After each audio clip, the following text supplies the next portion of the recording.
How's it going, everybody? Some for all here, and we got some pretty spicy updates here. My Hero Academia CCG 2022 rules update. They are changing how the game is going to be played, and this is actually really big. Now, I've spoken about it on the channel before, and I know I've talked about it a couple times in the official My Hero Academia CCG Discord, where I essentially said, look, when I go second, I feel like I just lose the game. And of course, a lot of people gave advice and things like that, but I honestly felt like going second just had such a disadvantage. And as a new player, I'm glad that like I wasn't crazy, right? Because obviously if they are implementing these new rules in order to make it so first and second players in this game have at least close to 50-50 as possible in terms of strength, in terms of advantages, I'm glad that like me as a new player, like I wasn't just delusional. Like, of course, obviously being a new player in any game, you're gonna lose a lot more than you win, but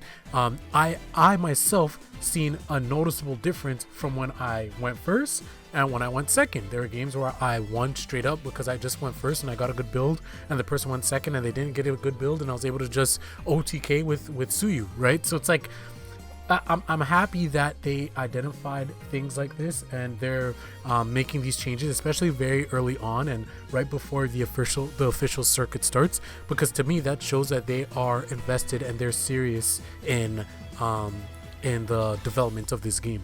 So that being said, let's go ahead and talk about the exact changes. So the biggest change here is that player 2 gets to draw an additional card during their first draw step. So before, how it worked was, let's say it's a mirror match, right? Let's say it's a Eraserhead versus Eraserhead. Both have a hand size of 7. You would draw your 7 cards, then you would mulligan, throw some cards back, draw up to your hand size, you're good to go, right? Player 1 would go keep their 7 hand size, player 2 would go keep their 7 hand size, then back to player 1, they draw back up to full hand size, right? That's how it works right now. Well, with these new rules, essentially how it would work is, well, we'll get to player 1, but player 2 would be able to draw 1 card, so it would go from a hand size of 7 to a hand size of 8 on that first turn.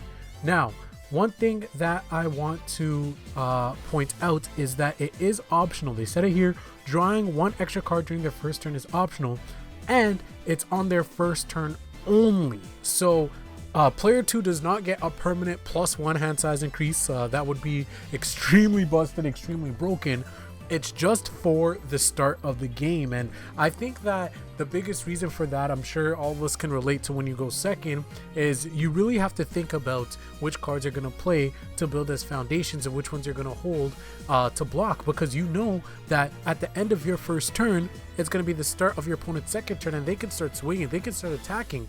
And if you don't have cards in your hand, if you're not able to block their onslaught of attacks, you're going to take a ton of damage early on. It definitely changes the way that you play. So now having that 1 additional card adds that little extra layer of defense early on, but then also gives you the option to continue to build more forms, right? So I really like that. It really gives more incentive to making people think about wanting to go second depending on what type of deck they're playing. And then also, if they do have to go second, it doesn't feel really crappy, right? Because that's kind of how it felt right now with the previous rules, where like when you have to go second, it just feels a little bit shitty. Again, it's not impossible to win, but it definitely just feels crappy. Like, I think that was just universal. I think everybody would agree on that.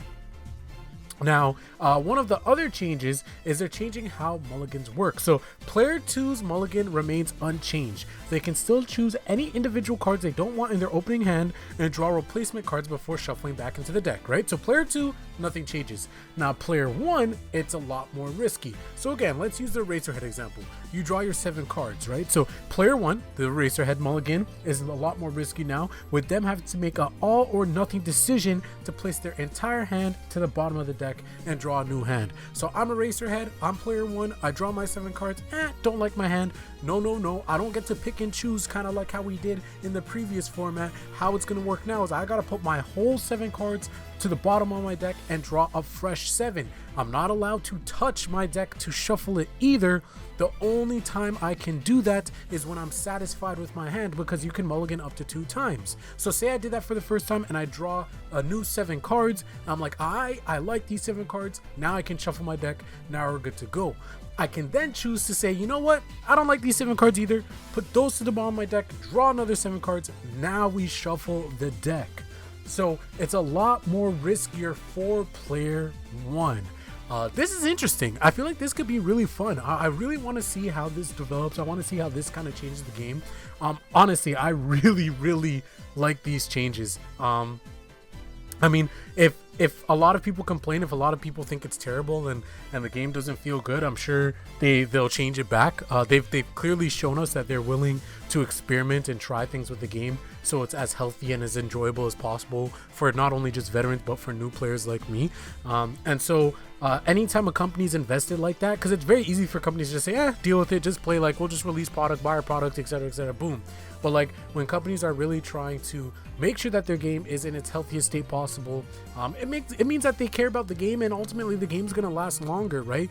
So for collectors and for casual players like myself, and players that are extremely competitive that want to enter as many events as possible, the longer that the game's around, the better, right? It's a win-win-win. So overall, my thoughts, my opinions on this is that I think that this is really cool. I think that these are good changes. I have yet to play test with this so far, so I can't really say anything on that.